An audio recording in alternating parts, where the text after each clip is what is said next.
Aló. Hola, buenas tardes. Bueno, muchas gracias, señor presidente, por la palabra. Mi nombre es Tomás Vera, soy el director de innovación de CENTA y en particular soy candidato a doctor de la Universidad de Chile, docente part-time también de esa universidad. Soy docente de la NEPE por el punto de vista de seguridad informática y también de la Universidad Mayor en un diplomado de ciberseguridad para el mundo financiero. Desde ya hace un par de años que soy parte de CENTA, donde armamos un ecosistema del uso de la tecnología como un catalizador para el desempeño de las organizaciones. Y en particular hoy la idea nuestra es poder presentarles un poco casos que hemos tenido usando inteligencia, amplificando la inteligencia humana a través de computadores, que pueden impactar de alguna manera en las diferentes leyes o las diferentes políticas que se tomen como país, ¿no? Desde privacidad hasta la generación de nuevas políticas que ayuden al empleo o a la transformación de los empleos en Chile para que la gente empiece a hacer más trabajo creativo que trabajo que es repetitivo o automatizable. Sí. ¿Pueden continuar con la presentación? Sí. Ah, perfecto. Pero bueno, en particular, rápidamente, Senta es una empresa 100% chilena, tiene alrededor de 13 años en el mundo chileno. Si bien, como se han dado cuenta, no soy chileno, soy argentino, nadie es perfecto. Sí. Hace 14 años que estoy acá. Y bueno, en particular lo que les quería contar hoy es detalles que nosotros nos fuimos encontrando a través de la industria. Y tenemos una relación muy fuerte con la academia y creo que la pata que nos estaba faltando, donde creemos que podemos apoyar es en las leyes que nos permitan apalancar desde el punto de vista del uso de academia más industria, llevar leyes que le hagan sentido a la población para poder hacer uso natural de la tecnología.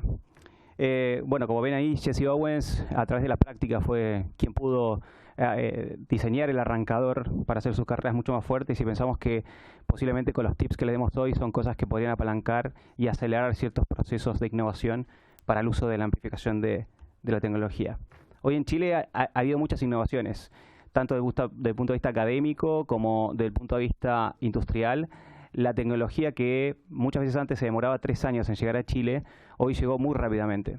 Nosotros somos partner de Google, somos los primeros especialistas en el uso, o lo que se llama hoy como la ciencia de datos, los primeros en Chile, como CENTA, y los terceros en Latinoamérica en certificarnos para uso de tecnologías Google, para la explotación de datos, o sea, para crear máquinas que usen los datos para, por ejemplo, predecir comportamiento humano. Esto nos ha permitido a nosotros ver la evolución de diferentes sistemas, ¿no? Sistemas de todas categorías, desde empresas en el mundo de salud, tenemos clientes que son del mundo de salud, mundo aeronáutico, el mundo de seguros, ¿sí? Es decir, el comportamiento de una persona en el mundo de seguros, y creemos que hay muchos factores de regulación que posiblemente el gobierno tiene que estar ocupado en poder resolverlos. No solamente tiene la evolución con el mundo de la tecnología, sino que vemos que este ecosistema se impulsa adicionalmente, no solo porque crece el mundo de la tecnología, sino que también los empleos van creciendo de una manera gigantesca, ¿sí? Pensemos que en el mundo del empleo lo que nosotros vemos, si los números hablan, hoy el 65% de los niños que están estudiando en primaria seguramente van a trabajar en un empleo que todavía no existe, todavía no se ha creado.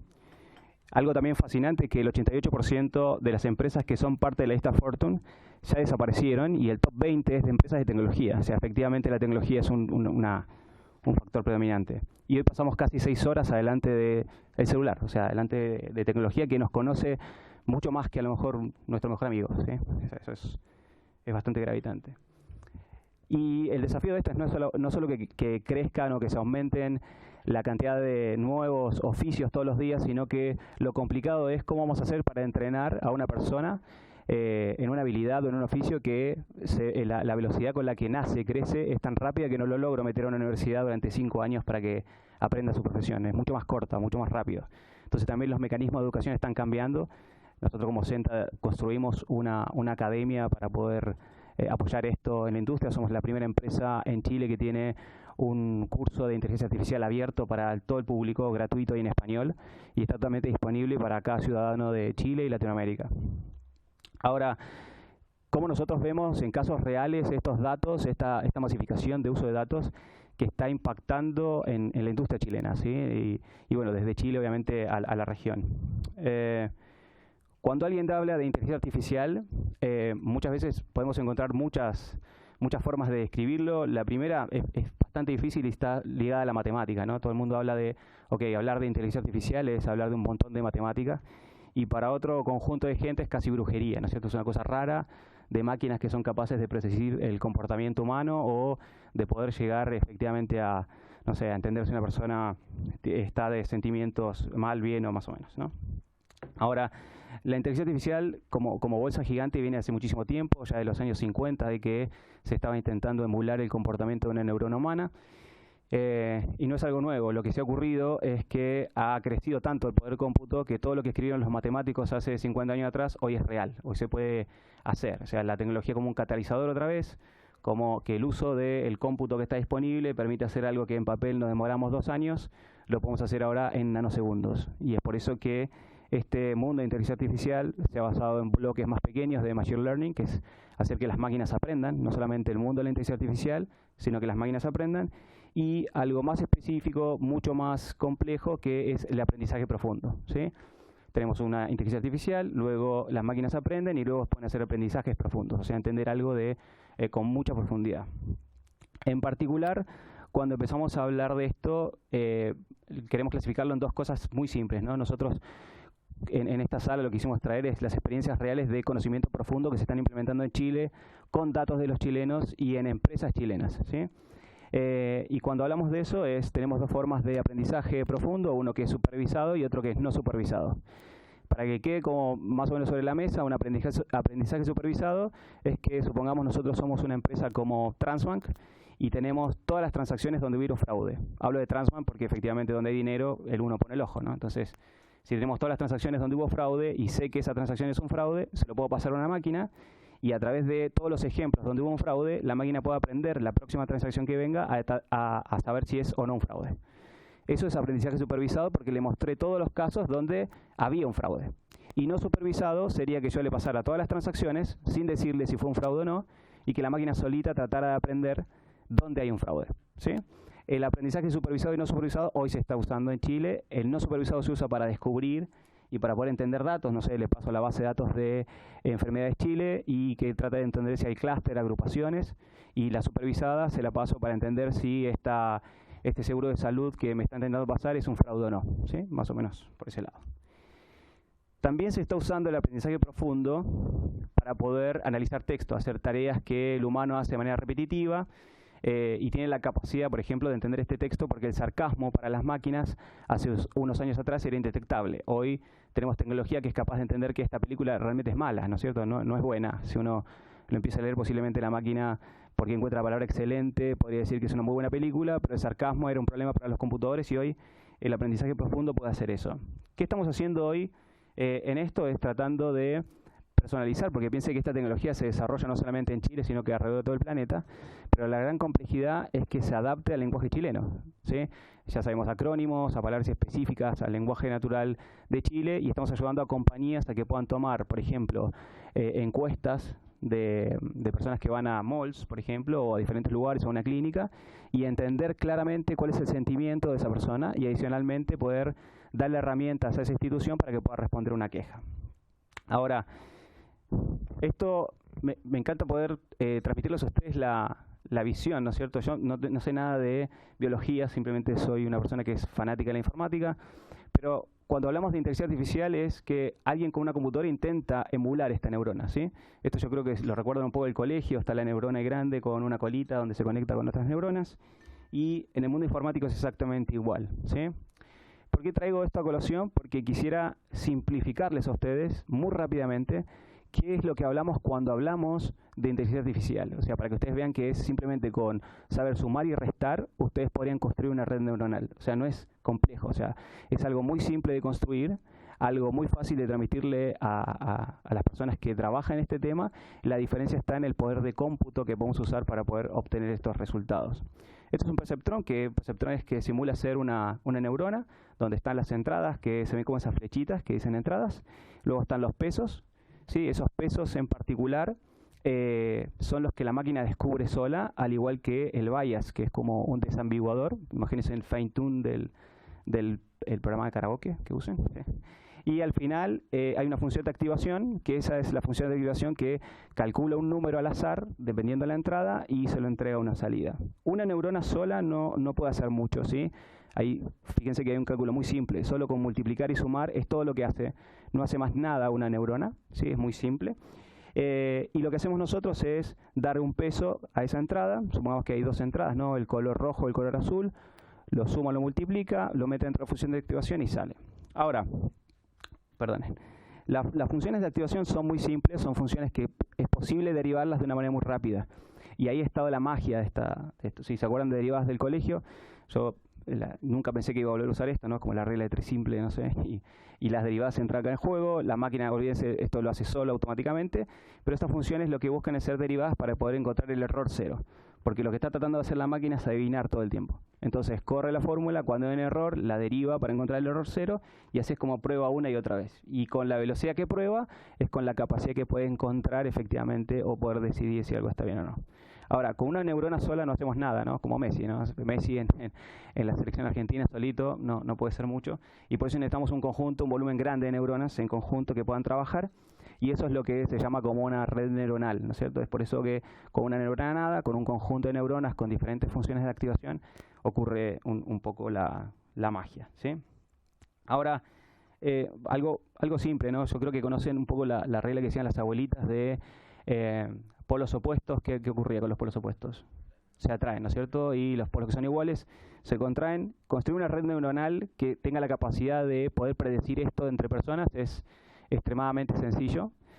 Piensen que tenemos esas entradas, esto sería aprendizaje supervisado. ¿Qué quiere decir? Que tengo esos datos de entrada, no hay más, ¿no es cierto?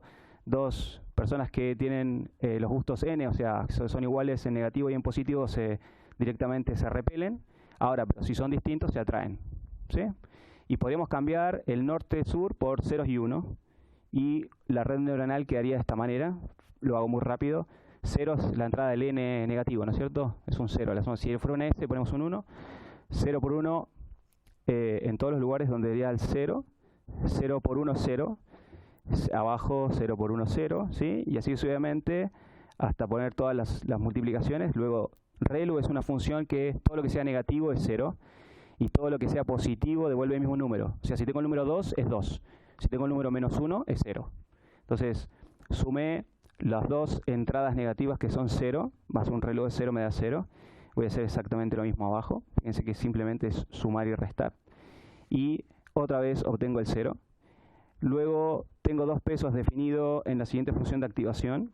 Y inmediatamente, perdonen, creo que esto se adelantó sin querer. Créanme que esto va a dar 0, ¿sí? Funciona solo multiplicando y sumando. Y con eso es una red neuronal. En particular, ¿qué hacemos con esas redes neuronales? Estos ya son casos 100% chilenos y fabricados por nosotros.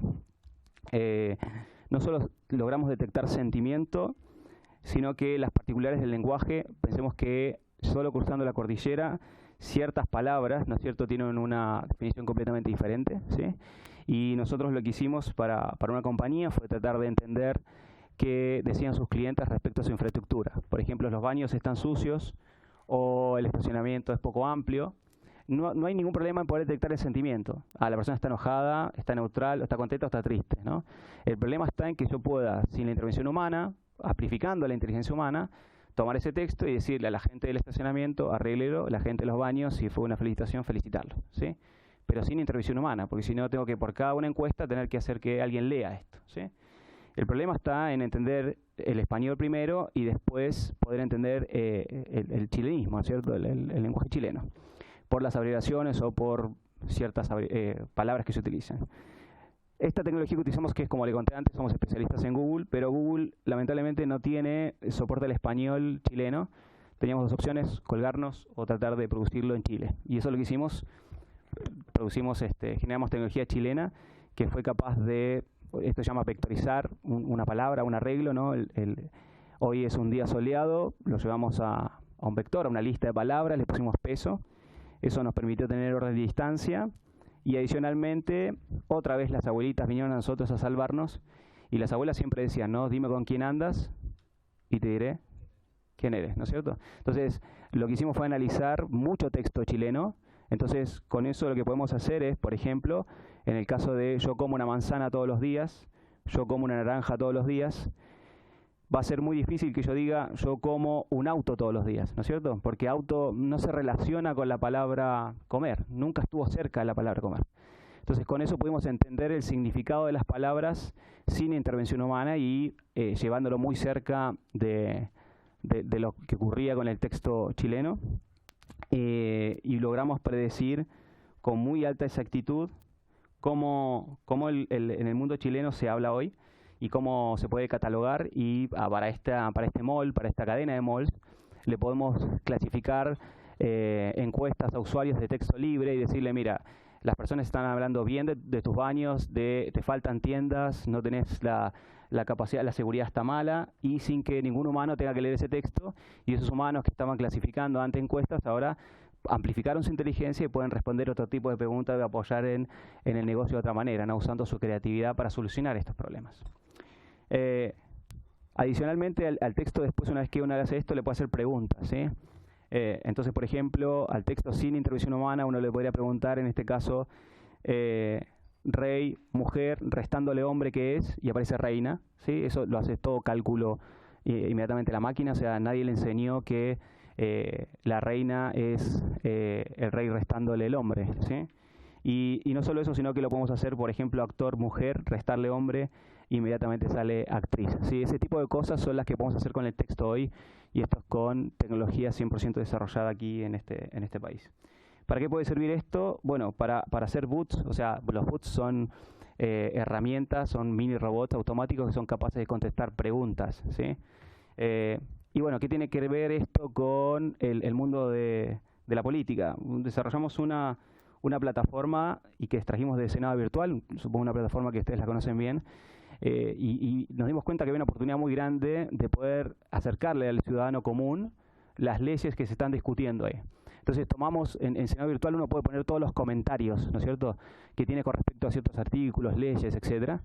Y hicimos que esta máquina aprendiera de todos los comentarios de esa persona y que hablara y contestara con la personalidad de cada persona que está hablando o preguntando algo respecto a una ley. Entonces no tengo ni idea de una ley en particular, no sé, ley de aborto o no sé, el uso de mecanismos de seguridad para menores de edad, y le puedo preguntar a este chat y él me va a contestar con la personalidad de la gente que comenta sobre esas leyes y no en lenguaje de ley, ¿no es cierto? No en lenguaje complicado, sino en lenguaje de la gente que va contestando. Este es un proyecto que piense que va por un lado de empresas privadas como era este mall, y lo tomamos y lo abrimos para poder utilizar esto en pro y en ayuda de la sociedad. Si el texto es complicado, en las imágenes es un poquito más fácil, ¿sí? ¿Y por qué la imagen es más fácil? Es porque una persona desnuda, ¿no es cierto?, es una persona desnuda en todo el planeta. En Chile, en Japón, en Corea, da lo mismo. Entonces, cualquier cosa que yo entrene, a diferencia de lo que pasaba con el lenguaje, ¿no?, que el lenguaje cambia de un país a otro, las imágenes no. Si yo entreno una máquina para que aprenda a reconocer un vaso, los vasos se parecen en casi todo el planeta. Las caras se parecen en casi todo el planeta. Entonces, entrenar máquinas para que reconozcan objetos es un poquito más fácil que reconozcan texto. ¿Qué logramos hacer con esto? Es, a una compañía le desarrollamos un sistema para poder detectar anomalías en alimentos.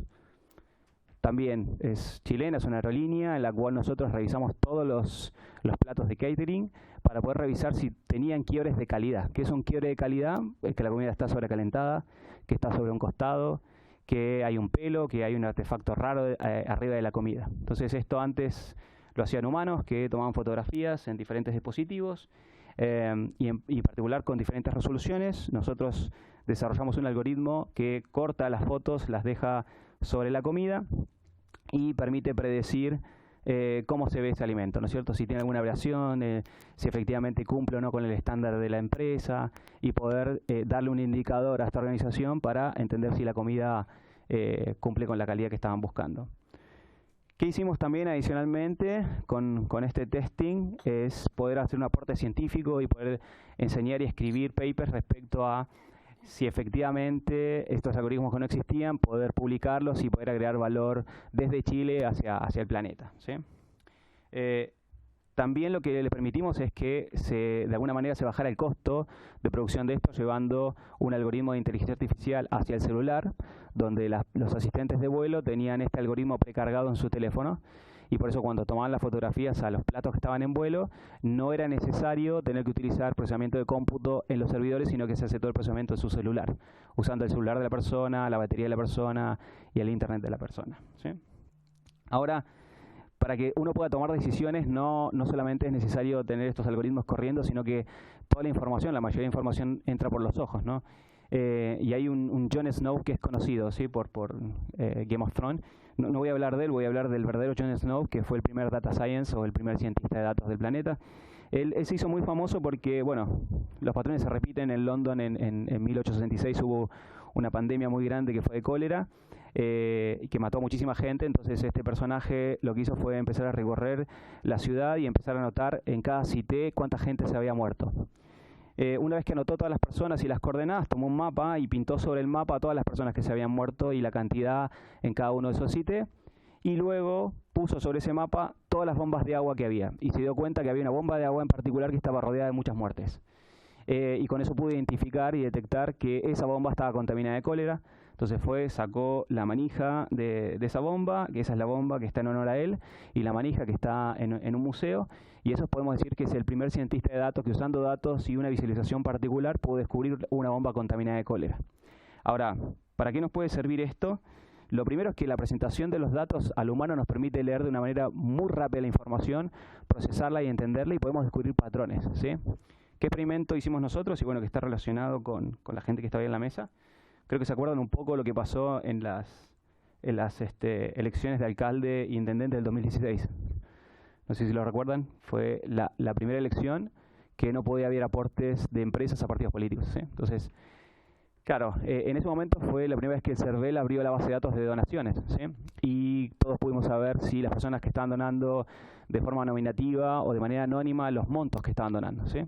Y que hicimos fue una plataforma que usa este motor de inteligencia artificial más una visualización potente para decirnos dónde hay olores raros, ¿sí? Donde se huele mal esas donaciones. Si ustedes los ven, ¿qué color le dice a ustedes que hay problemas? El rojo, ¿no es cierto? Es natural, el rojo hay problemas, es eso. Eso se llama preatentividad. Buscamos que el humano, cuando esté viendo la imagen, no tenga que pensar y sabe que en el lugar rojo hay problemas. Por lo tanto, en el lugar donde estoy, ubicado en ese momento, me dice, mira, esto es cómo va el concejal y alcalde con respecto a los montos recaudados. Los candidatos están pintados en forma geométrica, ¿no? El círculo versus el cuadrado, nos damos cuenta rápidamente que son diferentes. Y adicionalmente el color rojo nos dice ahí un problema. Cuando pincho sobre alguno del redondito o cuadradito, debajo me dice el aporte de las personas nominativas y de las personas anónimas.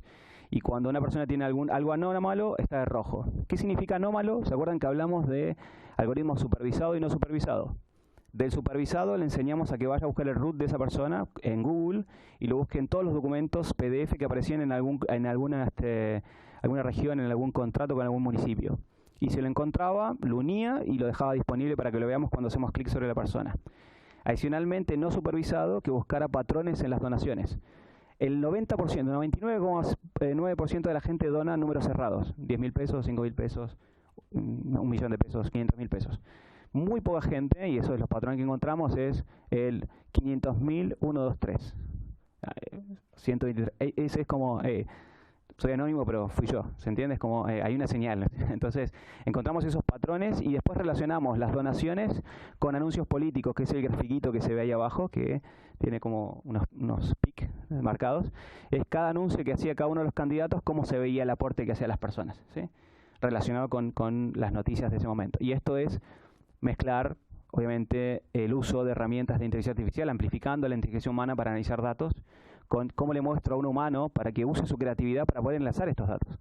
Sigo ahora tratando de usar y amplificar la inteligencia humana para que pueda utilizar esta información de una manera mucho más rápida, eficaz, elocuente, y que no sea un tipo que está tipeando y sumando y restando cosas, ¿no? O sea, que use su creatividad, le estamos amplificando su inteligencia. También usamos esto para las aerolíneas, para identificar el momento preciso para hacer una oferta para que una persona se cambie de puesto o se cambie de vuelo, ¿sí? Un poquito más comercial, pero muy, muy interesante. Por último, en el mundo de la medicina, ¿sí? En el mundo de la medicina desarrollamos una cosa que se llama triage digital, que es lo que permite, ojalá esto estuviera en el mundo público, ¿no? Es con un simple Akinator, le llamamos nosotros, pero no sé si se acuerdan de este jueguito que en un par de preguntas sé lo que estás pensando. Lo llevamos al mundo del diagnóstico, del triage digital, para que la persona le hagamos un par de preguntas y le podamos recomendar qué especialista necesita. Entonces eso acelera muchísimo ese triage, ¿sí? Acelera de manera muy rápida que la persona no tenga que pasar por un médico generalista para poder llegar al especialista que necesitaba. Otra cosa que hicimos fue priorizar a los doctores, ¿sí? Si ustedes lo ven ahora cuando buscan doctores, a lo mejor esto pasa solo en el mundo privado, pero uno busca doctores y aparece en orden alfabético y más desprestigio de ellos, ¿no? Porque los pobres doctores que tienen las letras del alfabeto van primero, se llenan primero y luego empiezan a llenarse los otros médicos. Entonces hicimos un algoritmo de priorización de médicos para que se adecue más a la característica del paciente recurrente, ¿sí? Del tipo de paciente que iba. Y por último, algo que creo que podría ser muy potente, que es el no-show, lo desarrollamos también 100% en Chile, que nosotros tenemos mucho conocimiento en aerolíneas. La aerolínea en el no-show es más fácil porque el tipo que no va a presentarse a tomar el vuelo pierde el dinero. Entonces para las aerolíneas es un muy buen negocio que la gente no se presente. Pero para el mundo de salud no es un muy buen negocio, porque si el tipo no se presenta, perdí el espacio de venta y posiblemente una persona perdió la oportunidad de ir hasta ahora. Entonces desarrollamos un algoritmo para poder detectar con el tiempo que tú tomaste la cita, a qué hora la tomaste, por qué canal tomaste, la edad que tienes, el especialista que pediste, si vas a ir o no a la cita. Y con este algoritmo que diseñamos hicimos que pueda hacer overbooking o sobrevender una hora para el mundo clínico. O sea, eso fue un golazo, ¿sí? Y que nos permitió a nosotros hacer que esta empresa de un no-show de 40% bajara casi al 5 o 3%. O sea, fue increíble. Creo que en salud pública eso sería algo pero brutal, o sea, que podemos implementar sin problemas. Ahora, ¿por qué estamos con Sport Collab? Y sobre todo porque no todo es digital. O sea, nosotros lo que buscamos es que esta tecnología realmente venga, sea solo un catalizador para que la colaboración entre personas y la gente empiece a utilizar la inteligencia amplificada. O sea, la colaboración y la imaginación y la creatividad sea parte de su día a día y no algo que es automatizable para una máquina, como vimos las cosas que se pueden automatizar, ¿no es cierto? Piensen que tengamos la capacidad de poder automatizar esas cosas que son bastante realizables por un humano, pero que una máquina podría hacerla mejor y darle tiempo al humano para que se dedique a hacer cosas más interesantes. Y el desafío es encontrar, y que algo que encontramos en esta asociación de colaboración, de Sport Collab, es que poder encontrar el superhéroe que hay dentro de cada una de las personas y el poder transformarlas en realmente que sean gravitantes para las organizaciones. Y sobre todo en entornos en que nos encontramos, ¿no? Los entornos bucas donde hay volatilidad, incertidumbre, complejidad y ambigüedad. Esto viene de la Segunda Guerra Mundial, ¿no? Este entorno. Y nosotros desarrollamos herramientas con Collab para poder crear equipos de trabajo que mezclen multidisciplina y además stack tecnológicos para poder ir a la industria de mejor manera. Con esto, nosotros lo que logramos hacer es una máquina inteligente que toma el stack tecnológico de los perfiles de tecnología, del mundo de la tecnología, y esos stack tecnológico permite meterlos dentro de una máquina donde puedo buscar el mejor team o el mejor equipo para enfrentar un desafío, ¿sí? Entonces empiezo a decir, mira, tengo un desafío de esta característica con este nivel de conocimientos de tecnología, meto a las personas y él solo empieza a buscar el mejor encaje, ¿no? Es como un Akinator de personas, ¿no? Que logra, tengo este desafío de tecnología, tengo estas personas que saben esta tecnología y las mezclo para encontrar cuáles son las mejores, ¿sí? Cómo alcanza y hasta que está en verde, y quiere decir que este equipo va a ser el mejor que puede enfrentar este desafío, ¿sí? Como el Moneyball, exactamente, ¿sí? Ahora, ¿por qué estamos acá? Porque el desafío de estar en el mundo de la inteligencia artificial, en el mercado chileno, mezclando la academia, nos encontramos con problemas muy grandes y el principal es el bias. O sea, este sesgo que existe con respecto al volumen de datos que hay en Chile, y el primero es el de género, ¿sí?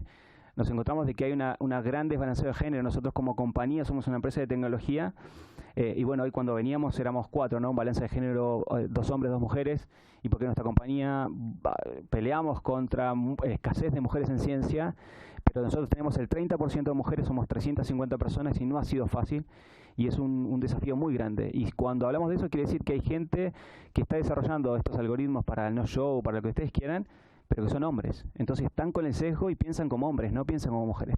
Entonces es muy complejo para nosotros desarrollar tecnología que no solamente sea multigénero, sino que, pensando en hombre y mujer, sino LGTB también. Y creemos que la inclusión, el uso de los datos, tanto para el mundo privado como para el mundo estatal, no tiene que tener este sesgo. De género es uno, pero hay un montón de más, ¿no? De tratos sociales, etcétera, ubicación geográfica.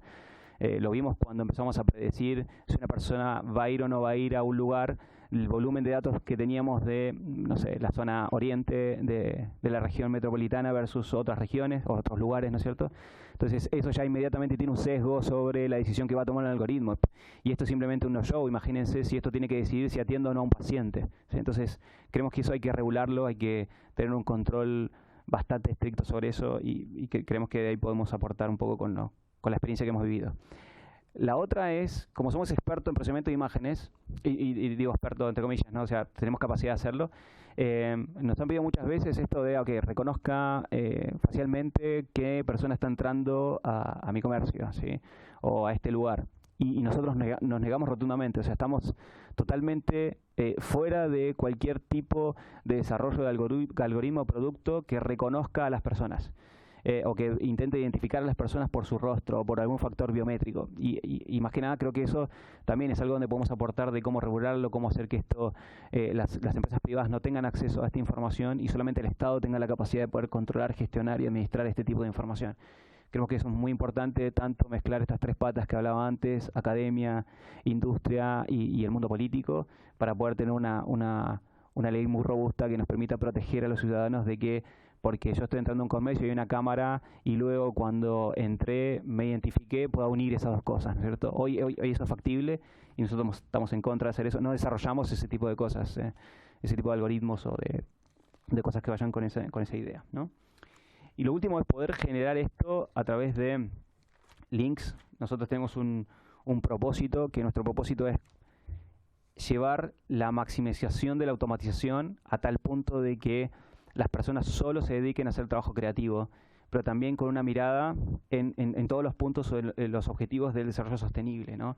Nosotros, si bien no vamos a poder abordar los 17 puntos, para nosotros la igualdad de género es un punto muy importante, poder generar ecosistemas. Nosotros creemos que como Senta podemos aportar hoy en esta discusión desde el punto de vista de ser la mejor empresa para el mundo y no la mejor empresa del mundo, ¿sí? Creemos que cuando una empresa se pone el propósito de generar un ámbito de colaboración en ser la mejor empresa para el mundo y en pro del mundo, puede aportar de la manera que estamos intentando hacerlo, ¿no es cierto? Ya le decías con el primer curso de inteligencia artificial abierto para el público. Pensemos que un curso de inteligencia artificial en Coursera, que son plataformas online, rondea los $50, $60, y posiblemente una persona que, no sé, vive en La Pintana o en alguna comuna en particular donde nosotros hacemos clases con la Universidad de Chile, tenemos la capacidad hoy de que lo haga gratis, ¿sí? Y con profesores chilenos que desarrollamos esta plataforma de acceso totalmente abierto, ¿sí?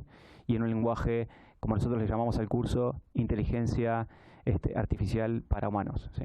Eso es lo que queríamos contar hoy, poder transmitirle un poco las cosas que hemos hecho, las necesidades que vemos y que ojalá sea un aporte para esta comisión. Muchas gracias, Tomás. Súper interesante, completa y captura la atención la presentación que haces y presenta muchos desafíos que me gustaría que pudiéramos también pasar a comentar en preguntas. Pero antes me gustaría, a no ser de que ¿qué hacemos? ¿Hacemos las dos presentaciones y después hacemos preguntas o vamos primero las dos presentaciones? Entonces, Sebastián, tienes la palabra y después vamos a hacerles preguntas a ambos. Hola, buenas tardes. Mi nombre es Sebastián Acevedo, soy director de innovación y ecosistemas de SportCollab. Es un laboratorio de innovación en deporte que está en un proceso creativo buscando primero generar alianzas estratégicas con el mundo de la tecnología, porque comprendemos también que hoy en día, además de lo que habla Tomás, de la importancia de comprender cómo está la tecnología transformando el mundo, es súper importante que entendamos que esto viene de la mano con un cambio cultural. Porque esto que estamos hablando acá, entre personas que tenemos ciertos niveles de preparación, también tenemos que llevarlo a otros lugares. Tenemos que llevarlo a otras culturas, tenemos que llevarlo a lugares donde la mayoría de las personas tengan el mismo acceso. Desde ahí comprendimos y comenzamos a estudiar que se está desarrollando una investigación muy interesante en la Universidad de Melbourne de Australia, junto con Intel, Microsoft y Cisco, que son empresas tecnológicas que comprenden cómo la tecnología está cambiando el mundo y está rompiendo absolutamente todos los paradigmas, y llegaron a ciertas conclusiones que a nosotros hoy en día, luego de todo lo que ha pasado a contar del 18 de octubre en adelante, nos ha hecho darnos cuenta de que también la educación tradicional ha sido responsable absolutamente de la forma en cómo hemos formado profesionales y cómo estamos formando futuros profesionales. Por lo tanto, empezaron a entender que para el siglo XXI las personas tienen que tener ciertas habilidades complementarias para acceder también a ciertos otros niveles de conocimiento, que no necesariamente dicen relación a prepararlos desde la academia, sino que también desde distintos otros espacios sociales. Lo que decía Tomás es súper cierto, o sea, en la medida que nosotros logramos intercambiar información en diversidad, podemos generar mejores tipos de aprendizaje. A nosotros, bueno, yo vengo del mundo del deporte y en general cuando uno hace deporte tiene que tener la atención plena en el objetivo, porque de lo contrario el talento que tiene cada persona lo desperdicia por no estar 100% concentrado. Entonces, como me refiero a estos cambios culturales, muchas veces dicen relación a que hoy en día ciertas características tenemos que tener. Por ejemplo, hoy ya tenemos que aprender a hacer más cosas a la vez que una. Entonces, hoy en día vemos que muchas veces estamos con los celulares y a veces perdemos el foco de la atención, es porque incluso no hemos estado entrenados para asumir el desafío de la tecnología en el siglo XXI. Hoy en día este estudio habla también de fomentar y promover el pensamiento crítico. No es entender que si pensamos distinto estamos en contra. Es una forma también también hablan de aprender a aprender, que es también darnos cuenta que estamos constantemente aprendiendo de nuestro ecosistema también. La colaboración. Desde Sport Collab nosotros hemos desarrollado estas metodologías que invitan a entender también que el deporte, y aquí es donde un poco quiero contarles por qué creemos que el deporte también es una herramienta de recomposición del tejido social, porque efectivamente en los lugares que lo practicamos buscamos también horizontalizar los espacios, trabajar en equipo independientemente. En una cancha efectivamente no nos importa mucho el color político, no nos importa mucho la lucha de clases, solo nos importa el propósito común e ir hacia adelante. ¿Y por qué digo esto? Porque es importante también que reconozcamos que necesitamos relacionarnos en diversidad, necesitamos promover otro tipo de inteligencia, los skills sociales que el colegio y la universidad no se hicieron cargo, que empezamos a aprender escuchando a una persona, muchas personas, solamente recibiendo un tipo de información que no nos hizo cuestionar las cosas. Ahora, hoy en día, es más patente que nunca que sí necesitamos cuestionar las cosas y que probablemente el deporte, la innovación y ver la vida de otra forma es lo que nos va a permitir generar este cambio. Yo personalmente agradezco la invitación, venía un poquito, era como el que le da el pase a Maradona para el México 86, pero creo que el cambio también es cultural, el cambio también es comprender que la colaboración necesitamos entrenarla. Hoy en día estamos en un momento histórico donde la polarización es más patente que nunca. Si entrásemos a una cancha o lo viéramos desde una cancha, no podemos estar haciéndonos zancadilla entre nosotros. Por lo tanto, vemos en el deporte efectivamente un catalizador social que nos puede invitar a desarrollar habilidades para el siglo XXI complementarias a la educación tradicional. Yo no estoy diciendo que votemos la educación tradicional, sino que estoy diciendo que entendamos que para llegar a los niveles de inteligencia, que efectivamente vamos a tener más tiempo. ¿Y qué vamos a hacer con el tiempo que tengamos? Necesitamos desarrollar espacios unos con otros y desenvolvernos. César Hidalgo, no sé si ubican a César Hidalgo es físico chileno del MIT. Perfecto. César habla en el libro El triunfo de la información que el conocimiento ya no está en la televisión ni en los libros, ni en internet necesariamente, sino que está en la cantidad de relaciones que somos capaces de generar entre personas. Y cuando Tomás hablaba de las neuronas, de los algoritmos, es precisamente eso, precisamente que en la medida que nosotros nos estamos relacionando y salimos a relacionarnos con todas las capas sociales, nos vamos a dar cuenta que las asimetrías de información se van a ir reduciendo, las estructuras jerárquicas también están cayendo, se están promoviendo economías colaborativas, se está hablando de los ejes del desarrollo sostenible, y también es algo que esta Comisión de Ciencia y Tecnología siento que tiene un compromiso y una responsabilidad súper importante para el futuro de este país. Entonces mi invitación es a, como lo dijeron por acá, a darle la importancia que se merece, a tomárselo en serio, porque en realidad depende de todos nosotros. Esto es algo que definitivamente va más allá de cualquier disputa de poder político, sino que va en pos del futuro de nuestro país. Eso. Muchas gracias, Sebastián. quisiera ofrecer la palabra a los parlamentarios. El El que se pasó a todo El- el del bueno, pues este es el Dipu- güey del bueno. diputado Patricio Rosas tiene la palabra. Gracias. Muy motivadoras las presentaciones ambas. Creo que, bueno, para partir saludando a todos después del receso legislativo y especialmente hoy día, el 4 de marzo, que es el primera vez que se celebra por la UNESCO el Día de la Ingeniería, pero con un apellido, del desarrollo sostenible. Que en el mundo justamente lo que planteó Tomás es eso, pues las empresas para el mundo y no unas empresas que sean para sí mismas nomás. Que es el cambio que también se planteó cuando se habló de que la economía va hacia la economía colaborativa y también los temas de la competencia más que la competencia, que son cosas que a lo mejor eran teóricas hace 20 años, pero que hoy día cobran sentido con el planeta que tenemos y lo que hemos hecho con él.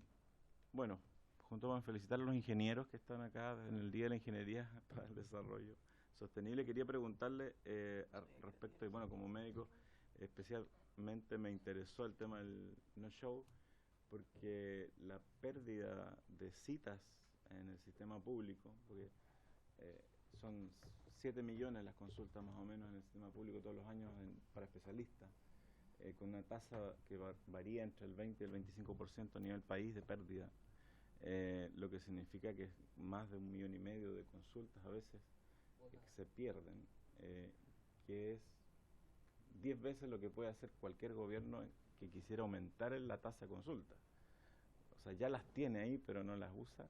Entonces, si tú logras tener con un algoritmo un sistema que te prediga dónde puedes hacer sobrecita, esa sola tecnología y esa sola aplicación te va a generar que una administración, un ministerio pueda, sin tener que gastar en comprar más servicios, administrar mejor sus citas.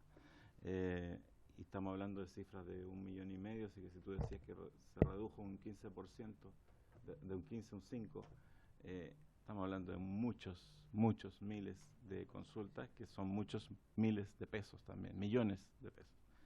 Por eso te quería preguntar, en relación a eso, si el estudio que tú mostraste era a nivel de una clínica privada o era que ahondes más sobre eso, porque eso también nos da un poco lo que se planteó cuando iniciamos la sesión, que hay cosas que vemos acá en la Comisión de Ciencia y Tecnología que tienen una tremenda aplicación en nuestro sistema público y en nuestro sistema en general de desarrollo de nuestro país. Lo que pasa es que a veces, como dicen, el pez no ve el agua, o sea, podemos ver las soluciones delante de nosotros, pero si no las unimos a lo que estamos viviendo, no las vamos a utilizar finalmente. Entonces, no todo es dinero muchas veces, a veces es hacer las cosas de otra manera. Por eso me encantó la presentación en ese sentido. Eso, gracias. Muchas gracias, diputado. Diputado Mellado. Gracias, presidente. Bueno, felicito a Tomás y Sebastián por las presentaciones y el punch que le colocan, pero voy a un punto más que la tecnología o que puedan ver el estado de ánimo que ya se ve cuando te llaman una operadora que no es humana, digamos, ¿ya? Y te contesta de una misma forma casi como la que tú tienes. Hace, no sé, el año 89, hablar de que podíamos hablar por celular era impensado, ¿ya? Hace 20 años atrás que íbamos a poder hablar con un hermano que está en Estados Unidos y verlo y hablar con él también era impensado. A medida que uno se acostumbra, porque uno no sabe cómo funcionar, es usuario de esto, ¿ya? Y claro, y se tiene que acostumbrar a hacer dos cosas a la vez, que normalmente lo hacen las mujeres, pero uno también está acostumbrándose a chatear, ¿cierto? Y a escuchar. Eso que normalmente es raro y se está acostumbrando. Pero a futuro viene el Internet de las cosas, donde el refrigerador va a comprar solo al supermercado, va a estar conectado a la tarjeta de crédito y va a decir, mire, yo quiero que una lechuga en el refrigerador y me compra y va, llega, no sé, si llegará a Corner Shop, que hoy día está, y, ¿me entiende? O sea, pero cada uno de la tecnología que va incrementándose, vamos perdiendo un poco de intimidad, vamos perdiendo incluso algunos, quizás personalidad. Hay muchos jóvenes que depende de los likes que le dan, es el estado de ánimo al cual tiene. Entonces, la pregunta va dirigida a los dos. ¿Cuánto de esta profundización de la tecnología, cuánto de esta profundización de esta inteligencia artificial nos va a quitar de alma, o nos va a quitar de intimidad, o nos va a quitar de humanos, de seres humanos? ¿Para dónde vamos? Porque al final vamos a ser manejados por máquinas que nos van a conocer mejor que nosotros mismos en cada una de las cosas. A lo mejor ya no vamos a tener que ir ni a un psicólogo, ni nada, sino que la máquina nos va a decir cuál es nuestro estado de ánimo y cómo mejorarlo. Quizás a futuro, como tú dices, existe el senador virtual. A lo mejor el diputado va a tener que ser virtual, va a tener re pocos, digamos, y quizás van a hacer mejores leyes, digamos. Pero yo creo hacia allá va. ¿Cuánto es esta profundización? ¿Ya? ¿Hacia dónde podemos llegar una aventura de eso? ¿Y cuánto de humanos vamos a perder? Eso. Yo también quisiera sumar, además de agradecerle la presentación y sumarme a lo interesante que es el debate y a felicitarlos por el trabajo que hacen. Creo que la presentación que ustedes nos traen es de enorme relevancia para los debates políticos que se vienen, porque nos cuestionan lo que significa ser humano, ¿no?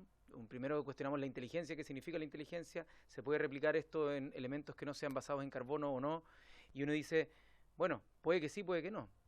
Y una de las grandes preguntas, mientras vemos asombrados como la ley de Moore es mucho más rápida que la ley de la evolución, y decimos, bueno, ¿y en qué momento esto va a llegar al cruce de la singularidad? Y al mismo tiempo, ¿qué vamos a hacer? ¿Cómo nos reinventamos? ¿Cómo prevenimos los riesgos que eso supone? Y abre preguntas filosóficas, preguntas éticas y preguntas obviamente relacionadas a la economía en el corto plazo, ¿no? Como esto, ¿quién gana en este corto plazo donde se puede avasallar con la tecnología?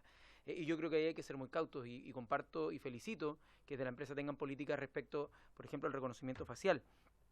A mí lo que más me preocupa de esto para las discusiones que vienen, porque vamos a tener un debate sobre privacidad de datos. Eso es lo primero que se viene. Y ahí hay una pata de todo esto, porque como se decía antes, no hay inteligencia artificial posible sin datos. No se puede. Se basa en datos y la pregunta es cómo se accede a esos datos, qué sesgos pueden generar estos datos, si es que las bases de datos, no sé, pues si es que un auto automático aprendió a manejar en California y el tiempo en, no sé, Magallanes no es igual que en California. Entonces puede que choque y no nos damos cuenta que esos, como se llama, hay bias, pero que son los sesgos, hacen que si es que esa base de datos está sesgado, genera un choque involuntario y no se sabía, no se podía estar estudiado. O si es que le mostramos solamente datos de matrimonios hacia atrás a las imágenes y no nos damos cuenta que hoy día también pueden haber uniones civiles entre hombres o entre mujeres, esa imagen no la va a detectar como un evento de unión. Y eso puede ser discriminatorio. Entonces los algoritmos están mostrando ser un espejo de alguna manera de los datos que se tienen. Y la pregunta es cómo se exige a las empresas, cómo se exige a las empresas innovadoras que tengan visión para entender los conflictos que suponen esos sesgos, y es muy difícil de regular. O sea, si a mí me pregunta, no hay una forma tan clara ni simple en la experiencia comparada para entrar a regular aspectos. Y me imagino que no hay algo así como una ley para la inteligencia artificial, sino que más bien cada aplicación específica de la inteligencia artificial, de las decisiones que vayan a tomar esas máquinas, debiesen ser sujetas a una regulación más bien específica, con un marco de lo que son las infraestructuras relacionadas a esto, que una de ellas y la más importante es los datos. Y ahí lo más importante para mí es la gobernanza. La gobernanza de los datos, porque detrás de todo algoritmo hay un programador o una programadora, que sabemos que están en déficit, y hemos tenido acá a Mirenchu de Girls in Tech, que ha presentado y hemos tratado siempre de colaborar para que más mujeres estén en todo lo que, no solamente en computación, sino que en matemáticas, ciencias e ingeniería, que es como todo esto de los STEM, que se busca que las mujeres tengan más participación. Además de la gobernanza está el tema de la transparencia y cómo se hace contable a alguien, cómo se mantiene contable o responsable a alguien que pueda cometer un error, que quizás en el caso de identificar una foto y tener un resultado discriminatorio, puede ser algo que alguien dice solo está en el ámbito de lo intangible, pero cuando se trata de un auto puede resultar en la muerte, cuando se trata de otras cosas puede tener incluso mayor impacto. Y que de hecho en Google ya ha tenido varios bochornos, Siri tuvo bochornos por las discriminaciones que generaban estos procesos de entrenamiento. Y no sé, les pregunto a ustedes cómo se les ocurre que nosotros podemos aproximarnos a esta regulación, porque una cosa es ver las potencialidades, también podemos visualizar los riesgos, pero la pregunta es, ¿qué cosas podemos hacer en materia regulatoria que no ahogue el sistema? Porque podríamos decir, ya, se prohíbe toda la recolección de datos, de cualquier naturaleza, y uno no podría avanzar en la tecnología. Hay otros que dicen, y en general la industria está más propensa a decir, si es que ustedes nos hacen alguna regulación, cualquiera sea, es un freno a la tecnología. Y bueno, quizás hay frenos que tenemos que ponerle. Algunos frenos porque de lo contrario puede ser que esto termine pasando con mucho mayores costos que beneficios en materia tecnológica. Y por eso también hay una pregunta muy importante, una reflexión del diputado Mellado frente a cómo afecta esto a la psicología y al estrés y a distintos ámbitos del quehacer humano actual. Porque, por un lado, y como se menciona tanto en la posibilidad de multitasking que se mencionaba, o también en experimentos que se hicieron hace un siglo atrás, ¿qué pasa cuando alguien lo observan con una cámara? Se comporta distinto. Está la primera generación, recién cumpliendo 18 años, la primera generación que está siendo absolutamente digitalizada en términos de sus interacciones con el medio, y por lo tanto la primera generación que desde su inicio de pubertad o prepubertad ya tuvo acceso a grabarse en videos. ¿Cómo afecta eso a la intimidad? ¿Cómo afecta eso a las relaciones en pareja? ¿Cómo afecta eso a miles de aspectos que no tenemos idea? Porque no tenemos datos que nos permitan entender ese fenómeno. Y yo creo que ahí, en el ámbito de la psicología, también hay otro ámbito fundamental que hace relación con la diferencia, la brecha entre la ley de Moore y la ley de evolución, que es la automatización y el reemplazo del trabajo. Ustedes lo decían en el mejor de los escenarios y fueron, creo, muy optimistas en decir esto va a liberar tiempo a la gente. Ojalá que libere tiempo, pero lo que vemos es que constantemente la gente termina trabajando más con las tecnologías. Porque obviamente quienes son dueños de las tecnologías, quienes son dueños de la producción, lo que hacen es aprovechar la tecnología para optimizar su producción, no para optimizar el tiempo de los trabajadores. Me refiero, no para maximizar la función en general de un empresario, es cómo le saco más jugo a la producción, cómo vendo más. Y porque eso puede tener miles de justificaciones desde el punto de vista de la teoría de justicia. Pero su función objetivo no es cómo le libero más tiempo a mi trabajador. Eso salvo las empresas más avanzadas y las que están entendiendo las relaciones humanas más, esas son las que lo entienden, pero en general cada vez más tiempo para el WhatsApp para responder cosas, los correos electrónicos, en los fines de semana, y la gente está trabajando más horas que incluso las legales. Entonces, ahí hay un tema muy importante, porque más que estar liberando tiempo para las personas, lo que está haciendo es generando una optimización donde la concentración puede hacer mayor desigualdad, y ahí hay un objetivo, el número 10, que es reducción de las desigualdades. Y con la infraestructura como está monopolizada o en muy pocas manos, la infraestructura tecnológica, me refiero cuando uno analiza quiénes son los propietarios de la fibra óptica, cuando uno se ve quiénes son los propietarios de los ISP, los servidores y los proveedores de servicio de Internet, todo eso es súper concentrado. Las mismas GAFA, ¿no? Google, Amazon, Facebook y Apple. Y uno puede sumar otras compañías que se van sumando a este grupo selecto de compañías que tienen acceso a nuestra información de manera directa. Y por lo tanto, como ya no es un monopolio en términos abstractos como, no sé, lo que se armó en términos de propiedad intelectual, sino que ahora es el vínculo que tiene una aplicación, la puerta que ofrece la infraestructura para tener un vínculo con mis datos y cómo se puede comercializar eso. Y ahí, ¿cómo reacciona la política a la automatización? Que ya no es como la automatización industrial, es a una escala de ley de Moore. Entonces, mucho más rápido que lo que cualquier programa de educación, que lo que cualquier programa de capacitación pueda llegar a suplir. ¿Qué hacemos con esta, como lo decía Yuval Noah Harari, clase inútil que va a aparecer? Ya no es clase proletaria que es dueña de su tiempo, dueña de su trabajo, sino que es alguien que no va a tener ni a quién venderle sus servicios. Pueden ser muy buenos en hacer distintas cosas, pero pueden estar sumidos en la pobreza porque no hay espacios de trabajo.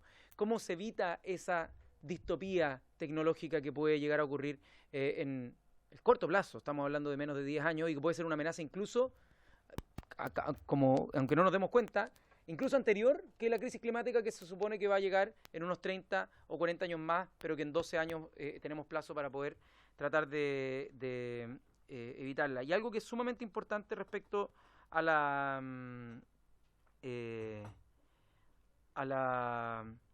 tecnología es que en general es hackeable. Entonces también hay riesgos de que, por ejemplo, un algoritmo que funciona súper bien y se ha probado, uno le mete ruido, una capa de ruido cualquiera y ya no detecta lo mismo. Entonces, la tecnología, por un lado, hacerla transparente es súper importante para conseguir responsabilidades, para la gobernanza sobre los datos y la gobernanza sobre los algoritmos va a ser un tema político ya no a escala nacional, sino a escala global. Pero, al mismo tiempo, mientras más lo haces transparente y accountable, al mismo tiempo, por otro lado, le entregas herramientas para los que quieran, entre comillas, hackear, porque le puedes entender cómo el algoritmo va a responder frente a un ruido y así alterarlo, ¿no? Entonces, yo creo que hay desafíos tremendos, pero mi pregunta, más allá de este análisis, porque tampoco estamos haciendo acá un proyecto de ley, pero estamos analizando, es ¿qué hacemos nosotros?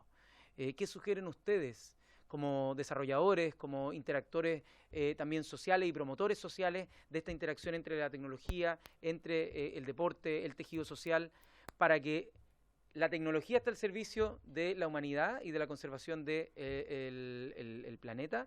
En este caso, la inteligencia artificial como mecanismo de toma de decisión para, por ejemplo, los desarrollos sostenibles, para el medio ambiente, que hay muchas aplicaciones para ese propósito, y no que sea al revés, que nosotros estemos al servicio de quienes son dueños de la tecnología, ¿no? Dueños del algoritmo, porque eso puede ser que sea una distopía incluso peor que las que hemos visto nunca, y más sutil, porque no va a ser tan directa como aquel fácilmente identificable como asesino, como el que, no sé, mataba gente, o como los horrores que han sucedido en el pasado en la Segunda Guerra. Esto va a ser más sutil, va a aparecer como que es responsabilidad de las personas cuando hay un sistema.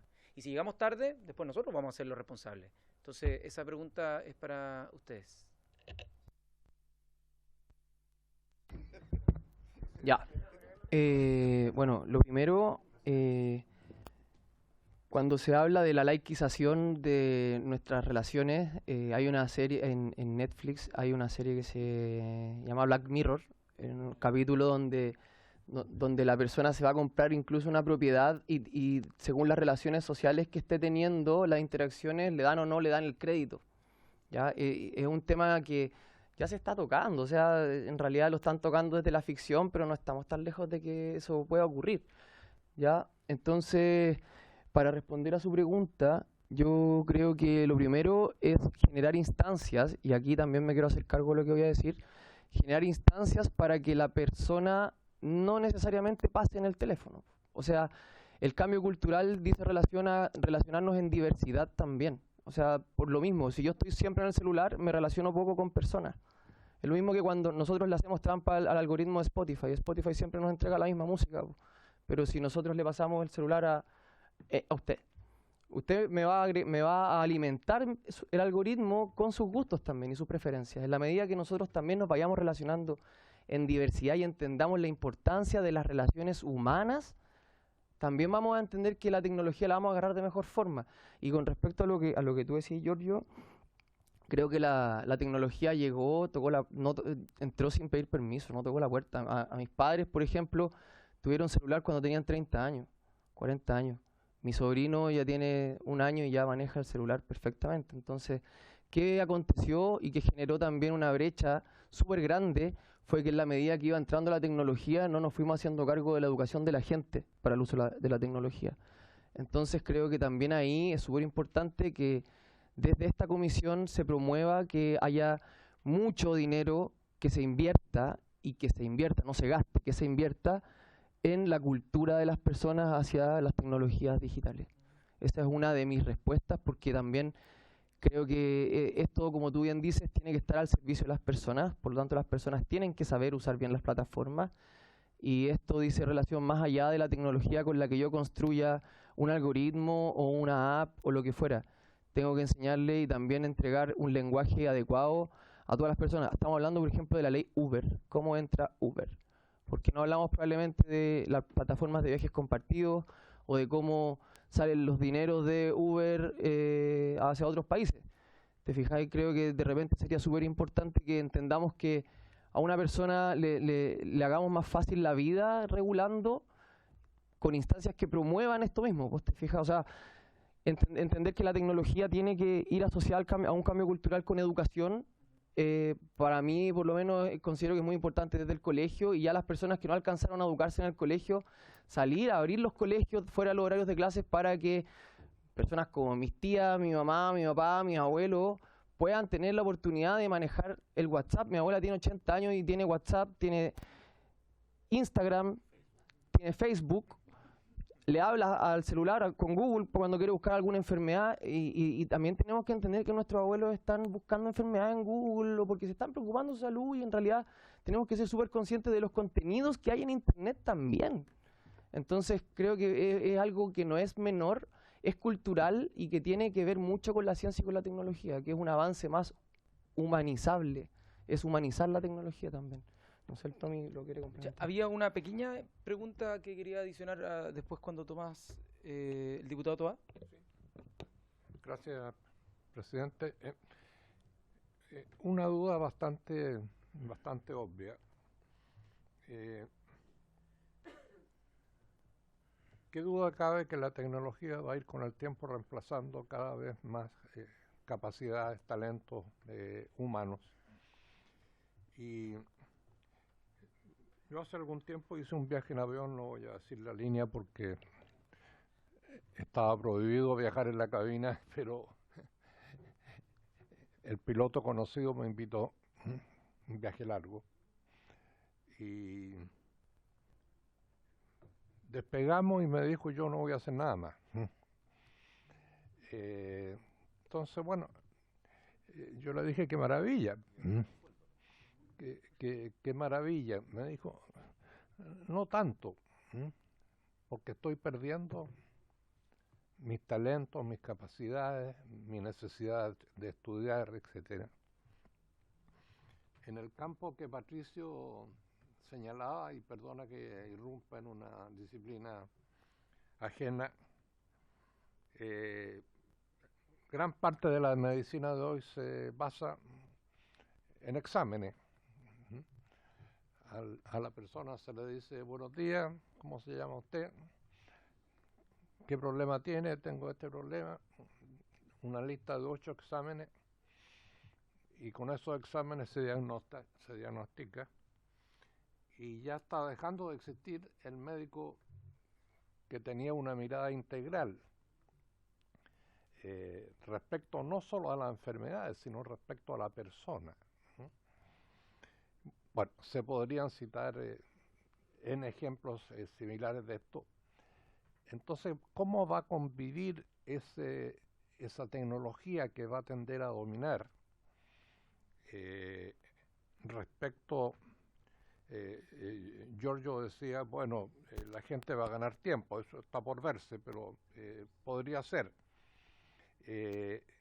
Pero ¿qué pasa con las capacidades, los talentos que ya no van a ser tan necesarios, que se van a relajar necesariamente? ¿Y qué consecuencia eso puede tener en la conducta humana, societaria? Ese es un poco la... Presidente, muchas gracias por la palabra. Señores diputados, voy a intentar responder. No tengo todas las respuestas a todas las preguntas. Y sobre todo porque, bueno, vengo del mundo científico y claramente sería muy complicado que dijera eso desde mi punto de vista. Diputado, con respecto al caso de No Show, le puedo comentar que es un caso público, la empresa se llama Red Salud, o sea, estamos hablando de una red que tiene presencia en todo el país, la recorre completa. Estamos hablando de más de 600.000 citas agendadas por corte, estamos hablando que casi 1.200.000 citas mensuales, entonces es un volumen muy grande, gigantesco, o sea, estamos hablando de números muy parecidos a los del Estado, no obviamente con la capacidad del Estado, pero no es una sola clínica, no es algo muy particular de Santiago solamente, sino lo recorre todo el país, sí, es volumen gigante de datos. Está en nuestro site web, está la referencia pública de ese caso. Ojo, con respecto a salud, lo que sí es interesante es que no solamente son las implicaciones con respecto al no-show, sino que también trabajamos sobre GRD. Hay ciertos datos que como entidad privada podemos acceder a GRD y estamos ayudando a ciertas instituciones en papers a poder investigar el comportamiento sobre GRD, bueno, que es una tabla muy, muy valiosa para el país y creo que ahí también se puede hacer cosas muy, muy bonitas. Lo que quisiera hablar con respecto a la humanización o la pérdida de humanización, como compañía lo que buscamos y lo que vemos nosotros, que creo que obviamente va a ocurrir si esto es utilizado de mala manera. Y creo que, por suerte, la sociedad ha evolucionado, está mostrando sesgos de poder entender de que cuando algo se está usando de mala manera hay una intervención y nos ayudan a comprender de que los abusos se detengan, ¿no?, de alguna forma. Y por eso creo que los gobiernos son muy importantes en las regulaciones. Lo hago simple, nosotros venimos trabajando 40 horas semanales desde el año 2008. Entonces, porque la industria lo permite, ¿no es cierto? Porque el mundo de la informática permite que los colaboradores que trabajan con nosotros, el talento que tenemos dentro de la compañía, tenga flexibilidad laboral para poder trabajar 40 horas semanales. Algo que hoy se está discutiendo para que todo el mundo pueda tener eso. Nosotros, desde el año 2017, recortamos la cantidad de horas y los días viernes se utilizan para generar ideas, innovación. Obviamente no lo inventamos nosotros, viene una idea clonada de la forma en la cual trabaja nuestro principal partner, que es Google. Entonces los días viernes tenemos una cosa que se llama Centavir, donde se realiza con alcohol, sin alcohol, y una dinámica para que la gente empiece a presentar ideas innovadoras de cómo hacer una mejor empresa o cómo generar soluciones que respeten estos principios. Obviamente tiene que ver con la cultura de cada organización. Posiblemente somos 3 socios locos y que están dando vuelta, y que posiblemente no todas las compañías piensen con esta filosofía, pero creo que cuando se genera un ecosistema que permite hacer eso, como con el Sport Collab y diferente gente, un MITI, nosotros somos parte del MITI, que MITI es un conjunto de empresas que buscamos mejorar la industria TI en Chile, ¿sí? Por eso mejor industria TI, MITI, y nos juntamos a crear y co-crear este tipo de cosas, y por eso tenemos estas políticas de que todo lo que desarrollemos no sea para deshumanizar a las personas, sino todo lo contrario. Y hay algo particular que se da en el mundo de la informática, que la creatividad humana es el factor más importante que tiene un desarrollador. Un desarrollador está escribiendo código, está haciendo que una computadora hable, ¿sí?, o haga cosas. Entonces, uno puede decir, bueno, pero la computadora, otra computadora podría decirle qué hacer, ¿no?, porque es súper cuadrada. O sea, pero en el momento que uno le empieza a hablar a una computadora o a hacer que hable, la creatividad humana tiene un factor gigantesco. La experiencia de usuario es, hasta hoy, y va a ser hacia futuro, inautomatizable. O sea, poder entender el comportamiento humano, capturarlo y a eso darle una solución innovadora, creo que faltan muchísimos años de evolución en los computadores para que pueda ocurrir eso. Y con respecto a normativas de lo que se puede ocurrir con los datos y la sensibilidad de ellos, hoy estamos trabajando en el laboratorio tanto de la Universidad de Chile como con distintos convenios a nivel mundial. El término puede ser medio raro, pero se llama cifrado isomórfico, que es una forma de guardar los datos de tal manera de que los algoritmos de inteligencia artificial igual puedan correr y puedan hacer cosas con los datos, pero nunca sabe de qué son. Y la única manera de poder acceder a ese dato en claro, poder verlo al dato, es con una llave de seguridad que entrega el autor del dato. Entonces, obviamente hay que regularlo, hay que darle mucha más potencia, todavía es una idea en papel y los algoritmos están en el mundo matemático, pero poco a poco, en un periodo corto de tiempo, esto va a estar accesible a los gobiernos, al gobierno de Estados Unidos, y las regulaciones que nos regulan a nosotros por trabajar con Google nos impulsan a hacer esto. En la privacidad de estos datos están cifrados. O sea, nosotros cuando hacemos lo de esta no-show, nunca vemos el root de un cliente o el root de un paciente, jamás. O sea, no tenemos ni idea qué es un root, no tenemos ni idea si viene, no sé, de la comuna A o B. Todo eso está cifrado, y el algoritmo solo adentro, cuando empieza a correr, sabe y descifra, viene de la comuna tanto, y genera el patrón. Pero no vemos nunca un dato. O sea, no hay sí, obviamente se dan sesgos, etcétera, etcétera, pero no, la privacidad sigue estando. Y lo más importante es que la persona que genera el dato, ella debería ser dueña del dato y poder decir a través de este cifrado isomórfico si te doy mi clave pública para que puedas verlo o no. Y a través del celular, algo muy parecido que está pasando hoy, lo tienen que vivir ustedes con la actualización de los sistemas operativos de sus celulares, que cada tanto le pregunta, que le quiere seguir dando acceso a esta aplicación para que vea tu ubicación. Esto va a ser exactamente igual. Le va a preguntar al usuario, tal aplicación quiere conocer y hacer algo con tus datos. ¿Le das permiso? ¿Le das acceso? ¿Sí o no? O sea, creo que... Ahora, desde el punto de vista de inteligencia artificial, lo hablamos también en la comisión del Congreso del Futuro, donde mencionamos y tratamos de escribir una carta, ¿no es cierto?, que involucra estos temas.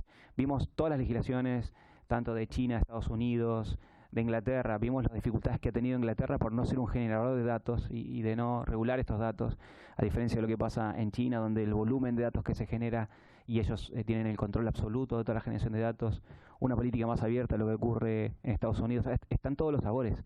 Creo que Chile está en la mejor posición de Latinoamérica de poder tomar las mejores prácticas de lo que ha ocurrido a nivel mundial, tomar lo mejor y las mejores cosas políticas que hicieron en esos países y poder implementarlas.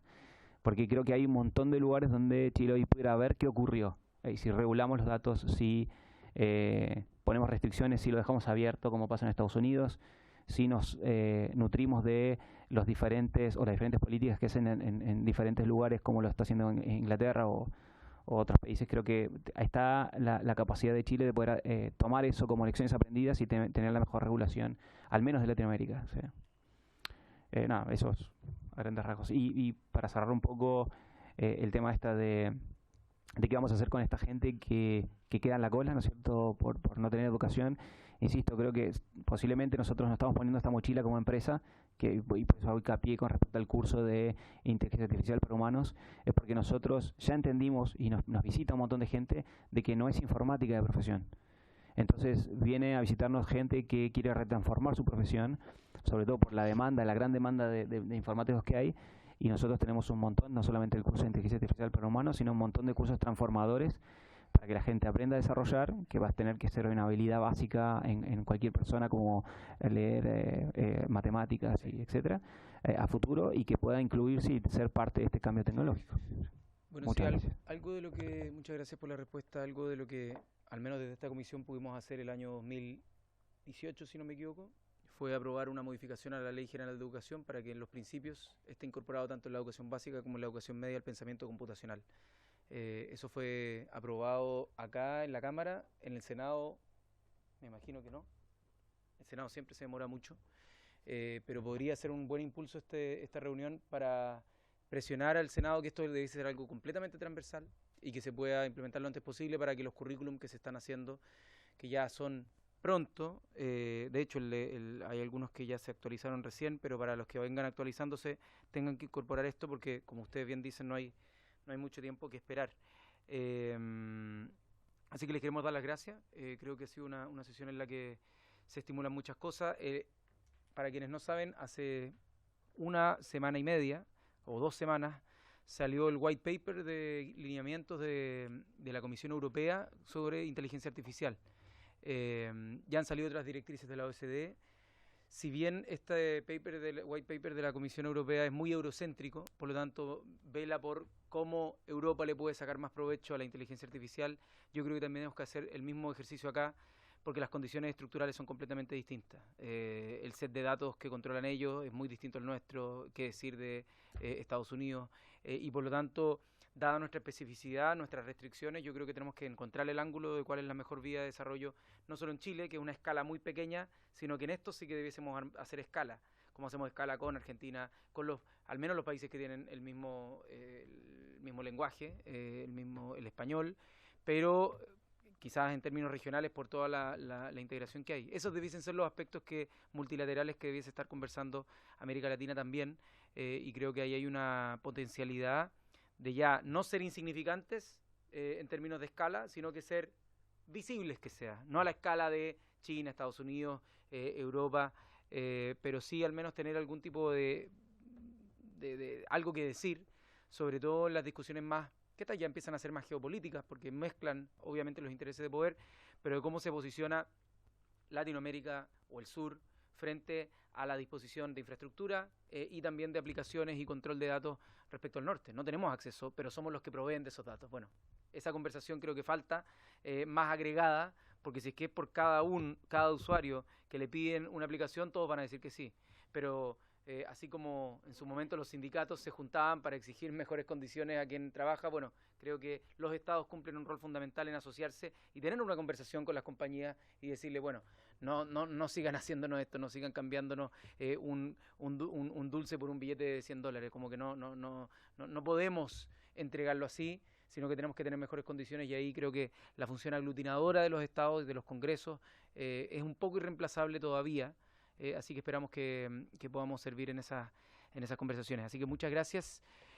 Sí, Sebastián. Para complementar lo que dice Giorgio, con el mismo énfasis efectivamente hay que educar, y invirtiendo en educación para que la mayor cantidad de gente pueda acceder a este tipo de conocimientos en un lenguaje lo más cercano posible, creo que también puede ser una buena medida que pueden hacer desde acá. Muchas gracias. Y por haberse cumplido el objeto de la sesión, esta se levanta.